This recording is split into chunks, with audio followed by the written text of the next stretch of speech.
So in today's video, we're talking about connecting the lower half and the upper half, okay? And the best way to explain this is through the scapular load, okay? Scapular load is when we're connecting the lower back part of our shoulder and connecting and creating tension throughout our swing, okay? This is gonna happen after launch and during our first move, okay? If we don't get into our scapular load, what's gonna end up happening is our hands are gonna dominate the swing because there's no connection between our lower half and our upper half.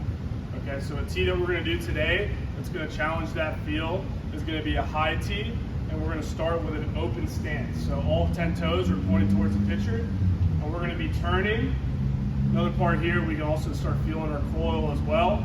But what we're gonna do is make sure that when we turn, our bat's gonna be working around our back shoulder, getting into our scap, and then accelerating the bat through the strike zone. So we'll look done correctly. You'll see that I'm creating tension with my backside, getting into my scap, and working through my scapula. You want to think of the scapula more of a movement compared to a position.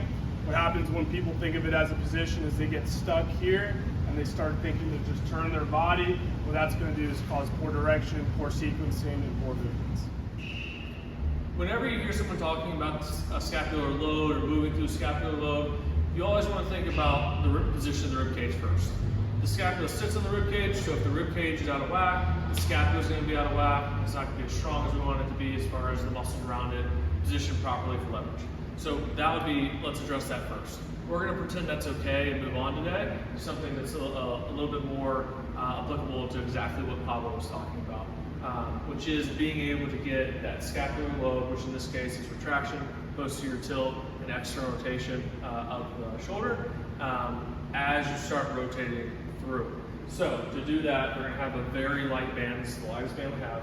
Attached to something in front of you. You're going to get in basically your hitter stance. You're going to have your arm up here, parallel to the ground, and then as our hips start to rotate, I'm going to pull my hand back and try to get those motions. So you can see my body's rotating.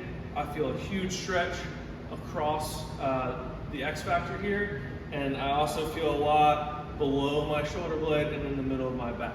So as you see from behind, you can see that I'm getting all those same external rotation, posterior tilt, retraction, scapula, while my hips are trying to rotate some. I don't rotate that well. And I'm just going to rotate into the position, hold for a split second, come back out. So we do limited reps with this to make sure that the movement quality is really good. So we would say somewhere between 6 to 8 reps for 2 sets. Again, quick pause as you're doing it. Make sure you're getting that stretch. Make sure you're not arching your back, and do those things. It's a really good exercise to do before you hit in some type of hitting prep routine that you may have, and that should help you move exactly like Pablo was talking about on the hitting side of things.